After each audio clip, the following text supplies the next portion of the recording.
అట్లాగే గవర్నర్ పదవులు అక్కడ అంత ఖాళీగా లేవు భారతీయ జనతా పార్టీకి. ఇట్లాగా ఈయన గవర్నర్ పదవి తీసుకుంటే ఇంకేం చేస్తాడు బీసీ ఉద్యమం? ఇంకేం ఉండదు కదా. అట్లాంటి పిచ్చి పని చేస్తారని నేను అనుకోను.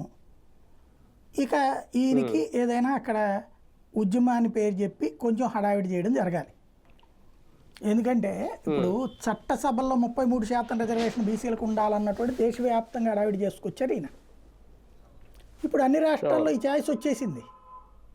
అన్ని రాష్ట్రాల్లో బీసీ రిజర్వేషన్లు ఉన్నాయిగా.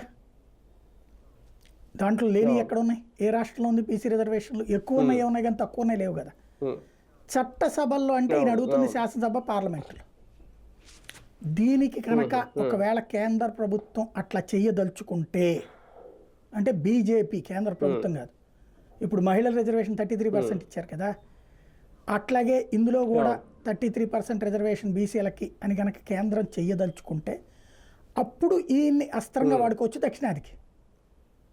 ఈయన ఉత్తరాదికి పనికిరాడు. అక్కడ ఉత్తరాదిలో పెద్దగా ఇదేం లేదు, దక్షిణాదిలో కూడా ఆంధ్రాకి తెలంగాణకి ఎక్కువ, ఆంధ్రాకి తక్కువ.